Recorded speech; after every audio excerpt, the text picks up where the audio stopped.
السلام عليكم، مرحبا بكم في قناه ام فهد المتنوعه. اليوم ان شاء الله بغيت نشارك معكم واحد الطاجين اللي كيجي رائع وكيجي مدغمر وكيجي معسل، يعني غير بالبصله والزبيب والحوت ديال الفرخ، يعني بواحد الطريقه رائعه. صدقوني راه غادي تعجبكم، وتابعوا معايا الفيديو حتى الاخر باش تعرفوا على جميع المراحل، وان شاء الله ينال اعجابكم. ندوزو دابا لطريقه التحضير.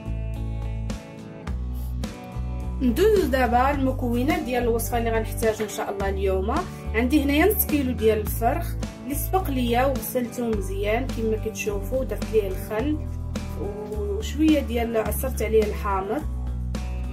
عندي هنايا الزبيب، كميه ديال الزبيب على حساب يعني اللي متوفر عندكم. عندي هنايا بصله، 4 ديال البصلات اللي قطعتهم دواور. هنايا عندنا الربيع والثومه اللي مقطعين.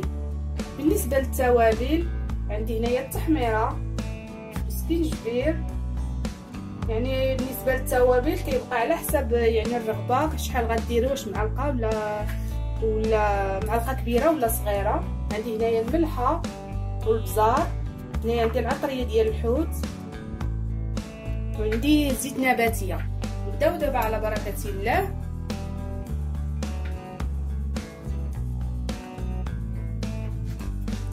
دابا غادي نبداو باش نرقدوا الحوت. من الاحسن الحوت خصو يعني ترقديه وتخليه في هذيك التشرموله ديالو، يعني على الاقل واحد الساعه ولا ساعتين باش كيشرب وكيجي مزيان، كيعطي يعني واحد المذاق تيجي فيه مزيان. دابا غادي نبداو. هنايا درت الربيع والثومه، نديروا معلقه ديال التحميره،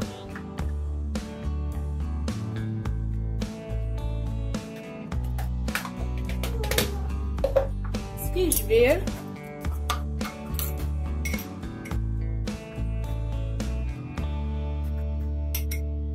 يعني بالنسبه للحوت راه كيبغي العطريه مزيان باش كيجي رائع، كيجي فيه المذاق مزيان. بالنسبه للملحه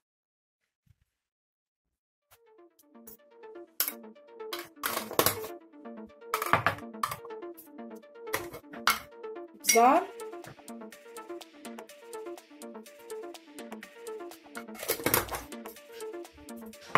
عندي هنايا العطريه ديال الحوت، ندير فيها تقريبا معلقه كبيره. انا عندي معلقه صغيره هنايا باش كنعبر.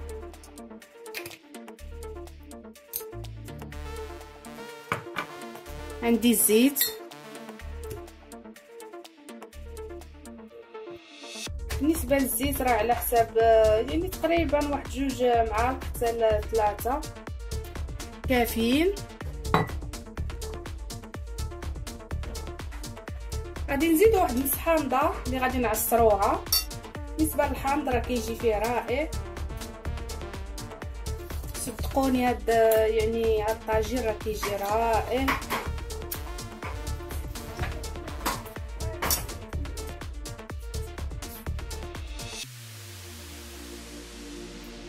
نخلطوا هاد المكونات.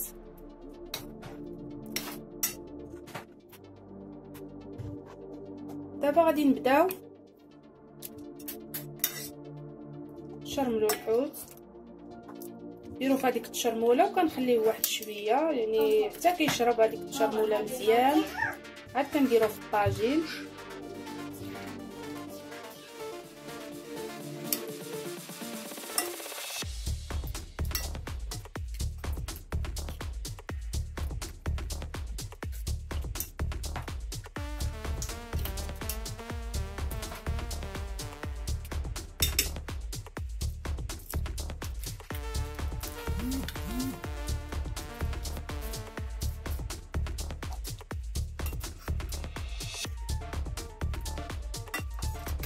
دابا غادي نخليه واحد شويه، يعني واحد تقريبا واحد الساعه، ومن بعد غادي ندوزو باش نصاوبو الطاجين.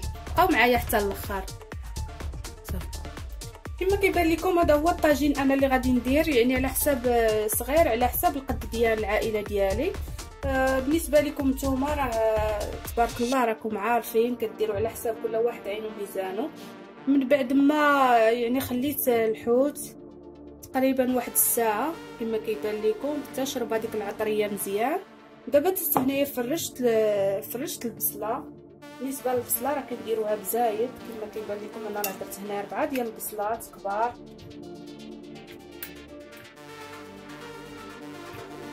غادي نفرشها كامله، يعني نخلي شي حاجه اللي غندير من الفوق في الاخر.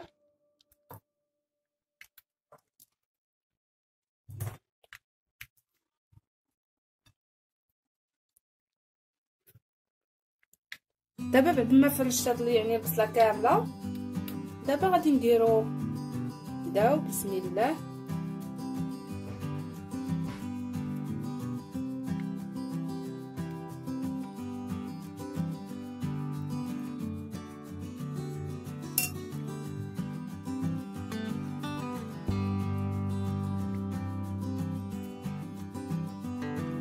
نديرو هنايا من الوسط.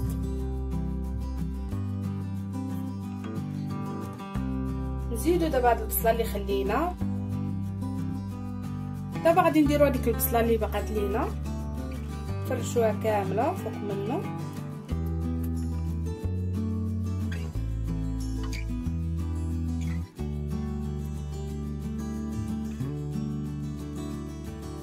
هاد البصيله حتى هي نديروها في الجناب. يعني بالنسبه للبصله البيضاء راه كطيب كتجي بحال المخ، كتجي رائعه.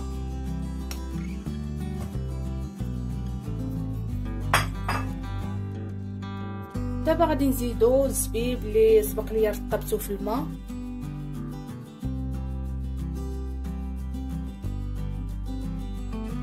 نديرو هنايا في الوسط.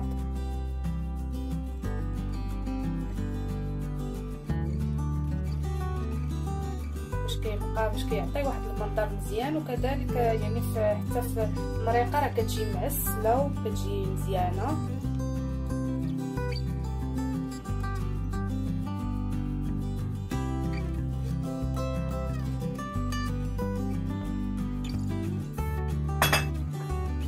دابا غادي نزيدو هاد التشرموله، غادي نزيدوها من الفوق، دوروها على الجناب. بالنسبه لهاد الطاجين راه ما غندير له لا ما لا والو، غيطيب غير فهاديك البصيله راه كتطلق هي الماء، ما نحتاجش انني نزيد الماء.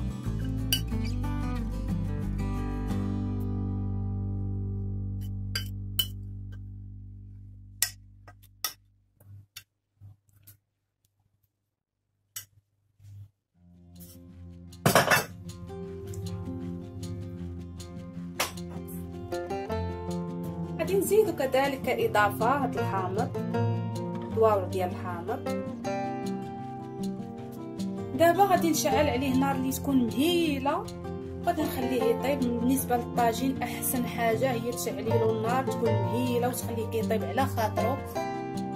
وكذلك الحوت راه هو ما تياخذش الوقت بزاف ديال الطياب، يعني ما كاينلاش باش يعني ديري له تجهدي له العافيه. من احسن تخليه على نار مهيله، ومن بعد غادي تشوفوا الشكل ديالو النهائي. كما كيبان لكم هذا هو الطاجين راه كيوجد كما شفتوا. انا راه ما درت له لا ما لا والو، يعني غير ديك البصله راه كافيه هي اللي طلقات الماء، هي راه كيطيب دابا. يعني الحوت راه ما كياخذش بزاف ديال الطياب.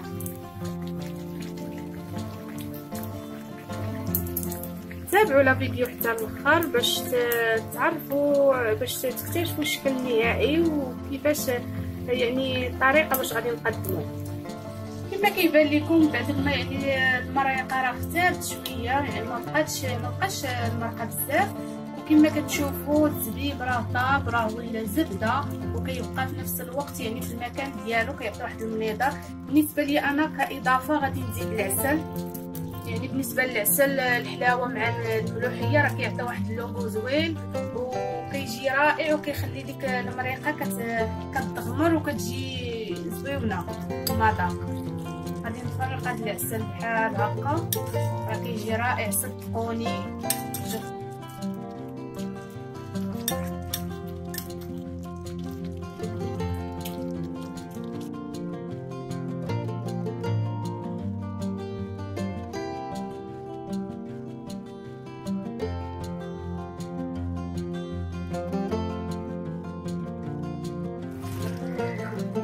هذا هو الشكل النهائي. بالنسبه ملي خليته حتى شويه عقدت هذيك المريقه مع العسل راه جا رائع، وكنتمنى انه ينال اعجابكم وتجربوه. وكنشكر جميع يعني الاخوات اللي كيساندوني واللي كيدعموني، واللي ما مشاركاش كنقول لها شاركي وفعلي الجرس. وكنتمنى ان هاد الوصفات ديالي تكون عند حسن الظن ديالكم، وبالصحه والراحه.